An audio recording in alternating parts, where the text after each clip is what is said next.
Ајде да се нурнеме во размислувањето на еден хакер. Да видиме како напредните, прикриени мрежни скенирања им овозможуваат да останат речиси невидливи. Ова е уметноста на прикриеното скенирање. Знам, звучи малку чудно, нели? Но оваа аналогија е совршена. Таа го доловува тој прекрасен, чуден и неверојатно ефективен свет на напредните скенирања на порти. Испраќаш нешто што не треба да започне разговор, а сепак добиваш одговор.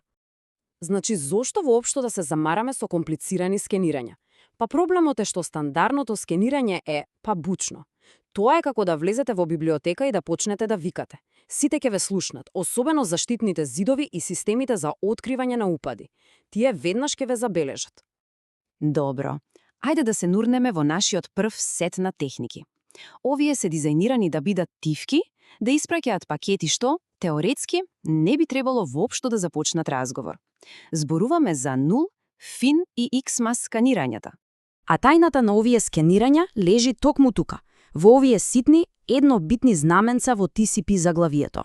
Со манипулирање на овие знаменца, со нивно вклучување и исклучување, можеме да предизвикаме многу специфични, очекувани одговори од целта.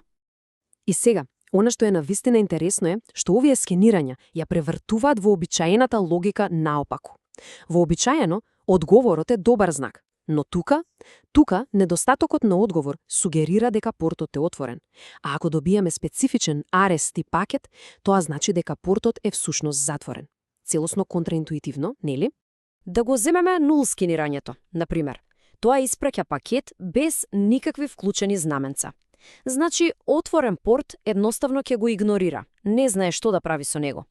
Но затворен порт тој активно ќе го одбие.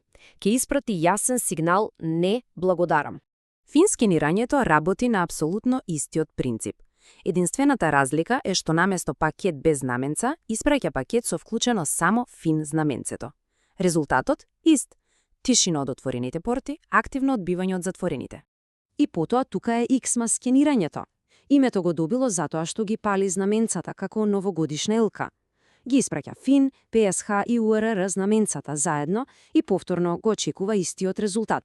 Тишина од отворен порт, одбивање од затворен. Значи, клучната поента тука е дека овие скенирања понекогаш можат да ги заобиколат постарите, така наречени stateless заштитни зидови. Зошто?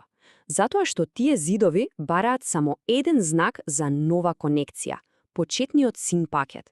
Со тоа што го избегнуваат тој пакет, овие скенирања буквално летаат под радарот. Ајде сега да преминеме на нешто друго. Да видиме како ова се надградува, кога целта не е само да се најдат сервиси, туку да се разберат зидовите на самата тврдина. И ова е клучен проблем. Модерните заштитни зидови се попаметни. Тие едноставно тивко ќе ги отфрлат овие чудни пакети. Затоа, на истражувачите на безбедност им требаше ново прашање. Не дали овој порт е отворен, туку што дозволува заштитниот зид да помине. ACK скенирањето го прави токму тоа. Испраќа пакет за потврда, за разговор што никогаш не се случил. Тоа е како да кажеш, те разбрав на некој што не кажал ништо. И ако се врати одговор, Nmap брилијантно го означува портот како нефилтриран. Што значи тоа? Тоа значи дека заштитниот зид го пропуштил пакетот. Не знаеме дали нешто слуша од другата страна, но знаеме дека зидот ни дозволил да поминеме. А тоа ни го открива неговиот сет на правила.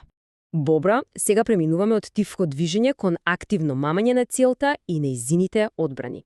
Прво, напаѓачот може да ја лажира или да ја маскира својата изворна IP адреса. Но ова е корисно само ако напаѓачот може некако да го види одговорот што се испраќа на таа лажна адреса, што, да бидеме искрени, е прилично тешко. И како што покажува овој диаграм, целната машина го испраќа својот одговор на лажираната IP адреса, не на вистинскиот напаѓач. Напаѓачот останува во темнина. Една паметна алтернатива е користењето мамки. На овој начин, скенирањето изгледа како да доаѓа од повеќе IP адреси истовремено. Вистинскиот нападач буквално се крие во бучавата што самиот ја создава.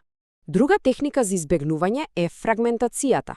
Идејата е едноставна. Еден пакет за скенирање се дели на повеќе ситни делчиња. Целта е да се заобиколат помалку софистицираните системи за откривање, кои можеби нема да можат да ја состават сложувалката на време. И сега, за големото финале. Врвната техника на прикривање.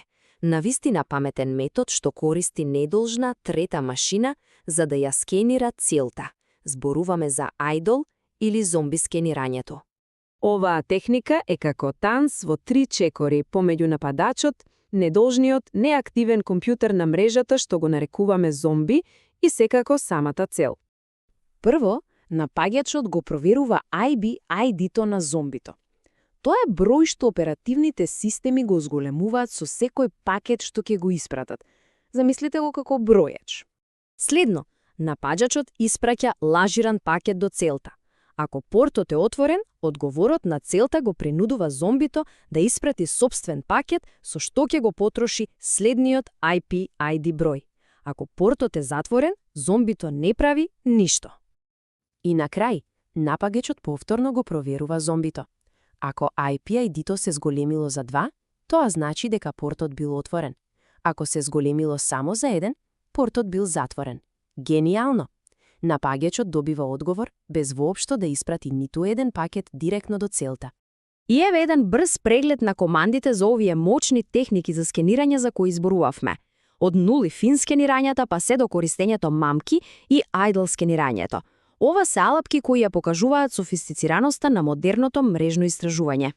Разбирањето на овие методи ни дава прозорец во тоа како се бранат мрежите. И не остава да размислуваме. Како да изградиме поотпорни системи?